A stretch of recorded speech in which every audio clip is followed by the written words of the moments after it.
ট্রেনে এক মেয়ে এক আইএএস অফিসারকে সাধারণ ছেলে বলে অপমান করলো। সতীটা সামনে আসতেই সে জ্ঞান হারিয়ে ফেলার মতো অবস্থা হলো। তারপর কি হলো বন্ধুরা, তখন ঠিক 10টা বাজছিল। দিল্লি জংশনে বরাবরের মতো ভিড় ছিল চরমে। প্ল্যাটফর্মে চা বিক্রেতাদের চিৎকার, পুলিশ কর্মীদের দৌড়ঝাঁপ আর যাত্রীদের অস্থিরতা মিলে এক অদ্ভুত কোলাহল তৈরি করছিল।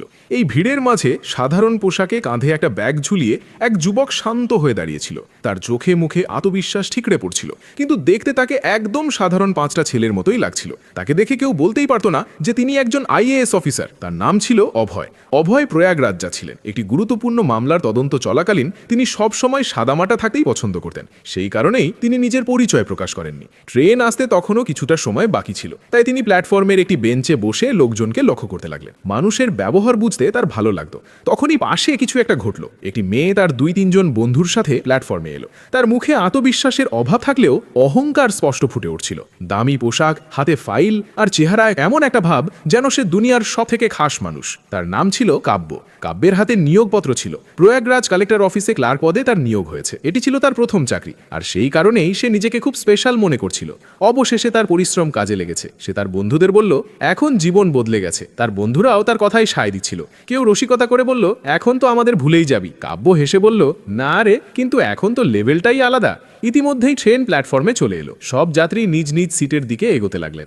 অভয়ও তার সিটে গিয়ে বসলেন। কাকতলীয়ভাবে কাব্য ও তার বন্ধুরাও একই কোচে ছিল। কাব্যের সিট ছিল অভয়ের ঠিক পাশেই। কাব্য বসেই অভয়ের দিকে তাকাতে লাগলো। তার সাধারণ পোশাক, পুরনো জুতো আর শান্ত স্বভাব দেখে কাব্যের মুখে এক চিলতে বাঁকা হাসি ফুটে উঠল। সে তার বন্ধুদের ফিসফিস করে বলল, কিন্তু এমন জোরে যাতে অভয় শুনতে পান, কিছু লোক ট্রেনেও এমনভাবে আসে যেন এই মাত্র খেয়ে থেকে উঠে এসেছে। তার বান্ধবীরা হাসতে লাগল। অভয় এসব শুনলেন, কিন্তু কোনো প্রতিক্রিয়া দেখালেন না। তিনি জানলার বাইরে তাকাতে লাগলেন। কাব্যের মনে হলো ছেলেটা বোধহয় কম কথা বলে, তাই সে সরাসরি অভয়ের সাথে কথা বলা শুরু করল। আপনি কি করেন? সে ব্যঙ্গ করে জিজ্ঞেস করল। অভয় শান্ত স্বরে উত্তর দিলেন, আমিও চাকরি করি। চাকরি? কোথায়? কোনো ছোটখাটো অফিসে? তার বান্ধবীরা হাসতে লাগল। অভয় হেসে বললেন, কাজ ছোট হয় না। এই শুনে কাব্যের চেহারা কিছুটা ফ্যাকাশে হয়ে গেল। আরে দর্শনশাস্ত্র আওড়াবেন না। সত্যি বলতে কি, মানুষের মর্যাদা তার পোশাক দেখেই বোঝা যায়। অভয় তার দিকে তাকিয়ে শান্ত স্বরে বললেন, কাউকে তার পোশাক বা চেহারা দিয়ে বিচার করা উচিত নয়। কখনো কখনো সত্যটা অন্যরকম হয়, এবং তখন আপনার অনুশোচনা হতে পারে। এই শুনে কাব্যের খুব রাগ হলো। আরে থাক তো, তোমার মতো লোক শুধু বড় বড় কথাই বলতে পারে। আসলে তুমি কিছুই নও, সে তাচ্ছিল্য করে বলল। অভয় তখনও কিছু বললেন না। তিনি শুধু হাসলেন। কিছুক্ষণ পর কথাবার্তা ঘুরে গেল এবং কাব্য তার বন্ধুদের নিজের পোস্টিং নিয়ে বলতে লাগল। সে গর্বের সাথে বলল, আমি প্রয়াগরাজ কালেক্টর অফিসে পোস্টিং পেয়েছি। এই শুনে অভয়ের মুখে একটি হালকা হাসি ফুটে উঠল।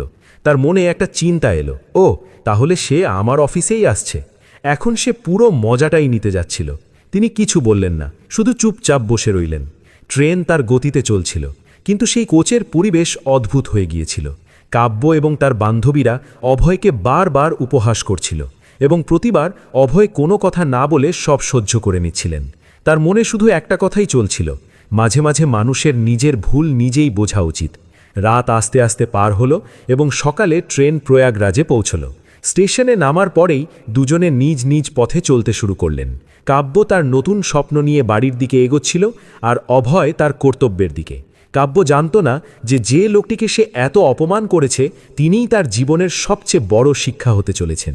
প্ল্যাটফর্ম থেকে বেরোনোর সময় কাব্যের মুখে খুশির ঝলক ছিল। তার মনে শুধু একটা কথাই চলছিল, এখন তার জীবন বদলে যাবে। বাড়ি পৌঁছতেই তার বাবা মা তাকে উষ্ণ অভ্যর্থনা জানালেন। মিষ্টি বিলানো হলো, আনন্দের পরিবেশ তৈরি হলো, এবং কাব্য বারবার সবাইকে তার জয়নিং লেটার দেখাচ্ছিল। দেখো মা, এবার আমি সরকারি দপ্তরে কাজ করব, সে গর্বের সাথে বলল। তার মায়ের চোখে খুশির জল চলে এলো। আমাদের তোমার উপর খুব গর্ব আছে মা, বাবা হেসে বললেন। সবসময় সততার সাথে কাজ করো। কিন্তু কাব্যের ভেতরে জন্ম নেওয়া অহংকারের বীজ এখন ধীরে ধীরে বড় হতে শুরু করল। সে এখন অনুভব করতে শুরু করেছিল যে সে অন্যদের চেয়ে আলাদা এবং শ্রেষ্ঠ। এদিকে অভয় নির্ভয়ে তার সরকারি গেস্ট হাউসে পৌঁছালেন। তিনি তার ব্যাগ রাখলেন এবং সময় নষ্ট না করে কেসের ফাইল খুলে বসে গেলেন। তিনি এটি গম্ভীর মামলার তদন্ত করছিলেন, যাতে অনেক বড় নাম জড়িয়েছিল। তার কাছে কাজই ছিল সবার উপরে। 2 দিন কেটে গেল এবং কাব্য নির্দিষ্ট সময় ঠিক আগেই অফিসে চলে এলেন। কালেক্টর অফিসের পরিবেশ তার কাছে নতুন ছিল, কিন্তু সে দ্রুতই খাপ খাইয়ে নিল। তবে তার ব্যবহারে সেই অহংকার তখনও ফুটে উঠছিল। সে সহকর্মীদের সাথে কিছুটা উঁচু গলায় কথা বলতো। অনেক লোক তার এই আচরণ পছন্দ করছিল না, কিন্তু কেউ কিছু বলছিল না। চাকরির দ্বিতীয় দিনেই কাব্য বন্ধুদের জন্য পার্টি দেওয়ার পরিকল্পনা করলো। আজ সন্ধ্যায় কোনো ভালো রেস্তোরাঁয় চলো, সে বলল। আমার পক্ষ থেকে ট্রিট। সন্ধ্যায় সে এক নামী রেস্তোরাঁয় গেল। রেস্তোরাঁর পরিবেশ ছিল অত্যন্ত জাঁকজমকপূর্ণ। হালকা সঙ্গীত বাজছিল, চারদিকে সুন্দর সাজসজ্জা এবং পুরো হলে সুস্বাদু খাবারের সুগন্ধ ছড়িয়েছিল। কাব্য হাসতে হাসতে ভেতরে ঢুকল। হঠাৎ তার নজর কোণের একটি টেবিলে পড়ল এবং সে একদম থমকে গেল। সেই একই ছেলে, অভয়। অভয় সাধারণ পোশাকে টেবিলে একা বসেছিলেন।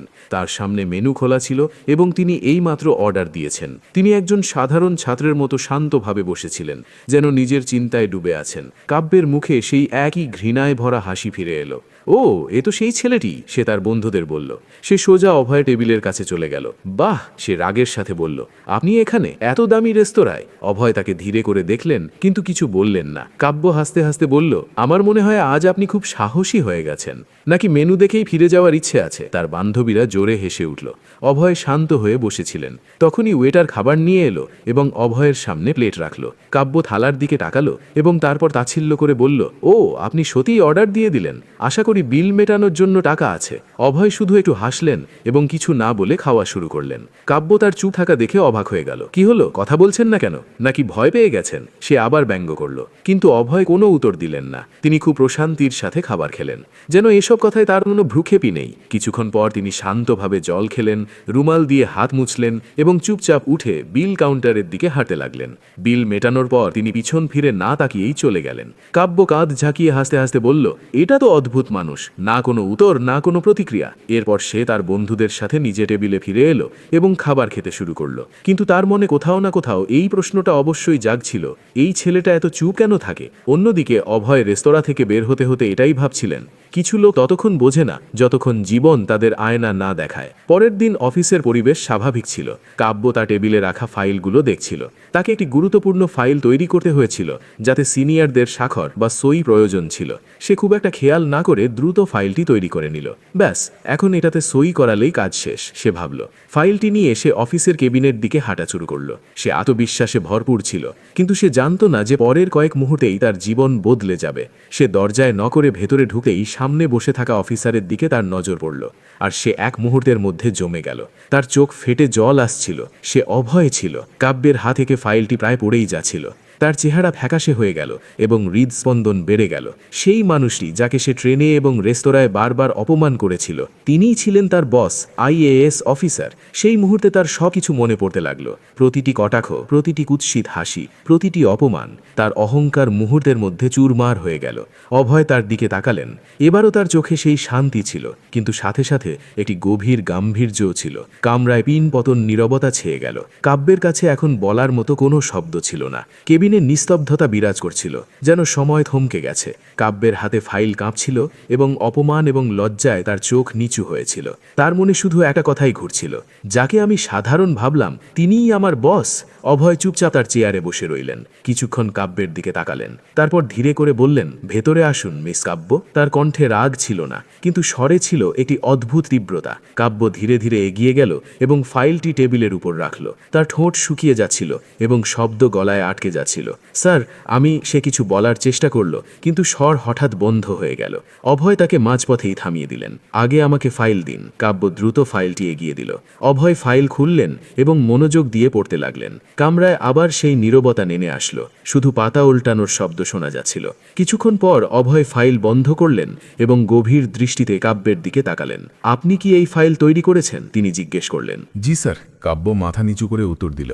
অভয় চেয়ার থেকে কিছুটা সামনে ঝুঁকে বললে, আপনি কি জানেন এতে কতগুলো ভুল আছে? কাব্যের বুক কেঁপে উঠল। সে নিচু স্বরে বলল, ক্ষমা করবেন স্যার, আমি ভুল করে ফেলেছি। অভয়ের কণ্ঠস্বর কিছুটা কঠোর হয়ে গেল। ভুল? এটা কোনো ছোট ভুল নয়, এটা সরকারি চাকরি এবং এখানে অবহেলার কোনো সুযোগ নেই। কাব্যের চোখে জল চলে এলো। মহোদয়, আমি ঠিক করে দেব, আমাকে একটি সুযোগ দিন, সে বিনতি করল। অভয় কিছুক্ষণ চুপ রইলেন, তারপর বললেন, সবাই সুযোগ পায়, কিন্তু তার আগে আপনাকে দায়িত্ব বুঝতে হবে। এরপর তিনি ফাইলটি টেবিলে রাখলেন এবং বললেন, আপনাকে এই ফাইলের বিষয়ে কারণ দর্শানোর নোটিশ, শো কজ নোটিশ দেওয়া হচ্ছে। 24 ঘন্টার মধ্যে আপনাকে ব্যাখ্যা করতে হবে কেন এত বড় ভুল হলো। এই শুনে কাব্য নিজের ওপর নিয়ন্ত্রণ হারিয়ে ফেলল। স্যার, দয়া করে। তার স্বর বুঝে আসছিল। অভয় তার চোখের দিকে তাকিয়ে সরাসরি বললেন, আর হ্যাঁ, এটা একটা অফিস, কোনো কৌতুক নয়। এখানে পরিচয় কাজ দিয়ে তৈরি হয়, পোশাক দিয়ে নয়। এই শুনে কাব্য মাথা নিচু করে নিল। তার ট্রেনের এবং রেস্তোরাঁর সমস্ত কথা মনে পড়ে গেল। সে সেখানেই কাঁদতে শুরু করল। স্যার, আমার থেকে অনেক বড় ভুল হয়ে গেছে। আমি আপনাকে চিনতে পারিনি। অভয় তাকে আবার থামিয়ে দিলেন। চেনার কোনো দরকার ছিল না। একজন মানুষকে মানুষ হিসেবে বুঝতে পারাই যথেষ্ট ছিল। এই কথাগুলো সরাসরি কাব্যের হৃদয়ে গিয়ে বিঁধল। সে কিছুক্ষণ কামরায় চুপচাপ দাঁড়িয়ে রইল। তারপর অভয় শান্ত স্বরে বললেন, এখন যান, আগে নিজের ভুল শুধরে নিন, তারপর আমরা কথা বলবো। কাব্য চুপচাপ মাথা নিচু করল। সে কেবিন থেকে বেরিয়ে গেল। তার পা যেন ভারী হয়ে আসছিল, আর তার হৃদয় অনুশোচনায় ভরে গিয়েছিল। অফিসের বাইরে আসতেই তার মনে হলো পুরো দুনিয়াটাই যেন বদলে গেছে। যে মেয়েটি নিজেকে সবার চেয়ে শ্রেষ্ঠ মনে করত, আজ তার চোখেও বিষণ্ণতা ছেয়েছিল। সে তার টেবিলে গিয়ে ফাইল খুলল। এরপর সে মনোযোগ দিয়ে প্রতিটি পাতা দেখতে লাগল। এখন সে তার প্রতিটি ছোট ভুল পরিষ্কার দেখতে পাচ্ছিল। আমি এটা কিভাবে করলাম? সে নিজেকে জিজ্ঞেস করল। সে দিন রাত কঠোর পরিশ্রম করল, প্রতিটি ভুল সংশোধন করল, প্রতিটি তথ্য আবার যাচাই করল এবং একটি সঠিক ব্যাখ্যা তৈরি করল। পরের দিন সকালে সে আবার অভয়ের কেবিনের বাইরে দাঁড়িয়েছিল। এবার তার মুখে অহংকার ছিল না, বরং নম্রতা ছিল। সে দরজায় টোকা দিল। ভেতর থেকে আওয়াজ এলো, ভেতরে আসুন। কাব্য ভীরু করে ভেতরে গেল এবং ধীরে করে বলল, স্যার, আমি ফাইলে সংশোধন করেছি, আর এটা আমার ব্যাখ্যা। অভয় ফাইলটি নিলেন এবং মনোযোগ দিয়ে দেখতে লাগলেন। এবার কাব্য চুপচাপ দাঁড়িয়ে রইল। কোনো অজুহাত নেই, কোনো অহংকার নেই। কিছুক্ষণ পর অভয় ফাইল বন্ধ করলেন। এখন সব ঠিক আছে, তিনি বললেন। কাব্যের চোখে কিছুটা আশা ফুটে উঠল, কিন্তু অভয় আরও বললেন, ভুল শুধু ফাইলটিতেই ছিল না, বরং আপনার চিন্তাধারাতেও ছিল। কাব্যের চোখ থেকে জল বইতে লাগল। স্যার, আমি সত্যি নিজেকে বদলাতে চাই, সে সত্য মনে বলল। অভয় শান্ত স্বরে উত্তর দিলেন, তাই আগে নিজেকে সংশোধন করুন। আপনি যখন ভেতর থেকে বদলাবেন, তখনই বাইরেও তফাৎ দেখতে পাবেন। এরপর তিনি ইশারা করলেন, আপনি আসতে পারেন। কাব্য মাথা নিচু করে ধন্যবাদ জানালো এবং সেখান থেকে চলে গেল। সেই দিনের পর কাব্য পুরোপুরি বদলে গেল। সন্ধ্যায় সে তার বন্ধুদের সাথে বসেছিল। এবার তার মুখে অহংকার নয়, গাম্ভীর্য ছিল। আমি খুব বড় ভুল করে ফেলেছি, সে নিচু স্বরে বলল। যাকে আমি সাধারণ মনে করেছিলাম, তিনিই আমার পথপ্রদর্শক হলেন। তার বান্ধবীরাও চুপ ছিল। এখন আমি বুঝতে পেরেছি যে আমরা কত দ্রুত মানুষের সম্পর্কে ধারণা বা ওপিনিয়ন তৈরি করে ফেলি, কাব্য বলল। এক বন্ধু বলল, ঠিক আছে, যদি বুঝে থাকো তবে নিজেকে বদলে নাও। কাব্য দৃঢ়ভাবে মাথা নাড়ল। হ্যাঁ, এখন আমি নিজেকে বদলাবো। আর সত্যি, সেই দিন থেকে তার জীবনের এক নতুন অধ্যায় শুরু হলো। সময় ধীরে ধীরে এগোতে লাগল, কিন্তু কাব্যের মধ্যে আসা পরিবর্তন এখন স্পষ্ট দেখা যাচ্ছিল। আগে তার ব্যবহারে অহংকার ছিল, এখন তার কথায় নম্রতা এবং চোখে বুদ্ধিমত্তা ঝিলিক দেয়। দফতরের সবাই এই পরিবর্তন অনুভব করছিল। এখন কাব্য ঠিক সময়ে অফিসে আসে, প্রতিটি ফাইল মনোযোগ দিয়ে পড়ে এবং কোনো কাজকেই হালকাভাবে নেয় না। সে তার সিনিয়রদের থেকে শিখতে শুরু করেছে এবং জুনিয়রদেরও সম্মান করে। একদিন এক বৃদ্ধ ব্যক্তি নিজের সমস্যা নিয়ে অফিসে এলেন। আগে হয়তো কাব্য তাকে এড়িয়ে যেত, কিন্তু এবার সে তাকে বসালো, তার কথা মনোযোগ দিয়ে শুনল এবং নিজে তার ফাইল তৈরি করতে সাহায্য করল। সেই বৃদ্ধ আবেগপ্রবণ হয়ে বললেন, মা, ভগবান তোমার মঙ্গল করুক। এই শুনে কাব্যের মুখে হাসি ফুটে উঠল। হয়তো এই প্রথমবার সে নিজের কাজ থেকে প্রকৃত প্রশান্তি পাচ্ছিল। অন্যদিকে অভয়ও এসব দেখছিলেন। তিনি পরিবর্তন অনুভব করলেন, কিন্তু কিছু বললেন না। এক সপ্তাহ পর অভয় কাব্যকে তার কেবিনে ডাকলেন। স্যার, আপনি কি ডেকেছিলেন? কাব্য নম্রভাবে জিজ্ঞেস করল। জি হ্যাঁ, বসুন। কাব্য ধীরে করে চেয়ারে বসল। তার মুখে এখন আত্মবিশ্বাস ছিল, কিন্তু সেটা অহংকার নয়। অভয় বললেন, আমি গত কয়েকদিন ধরে তোমাকে লক্ষ্য করছি। কাব্য কিছুটা ভয় পেল, কিন্তু চুপ রইল। তোমার মধ্যে অনেক পরিবর্তন এসেছে, অভয় বলতে থাকলেন। আর এটা খুব ভালো কথা। এই শুনে কাব্যের চোখে হালকা চমক এলো। ধন্যবাদ স্যার, সে নিচু স্বরে বলল।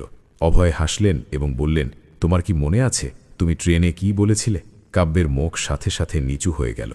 তার নিজের সমস্ত ভুল মনে পড়ে গেল। স্যার, আমি এর জন্য আরও একবার ক্ষমা চাইছি, সে সত্য মনে বলল।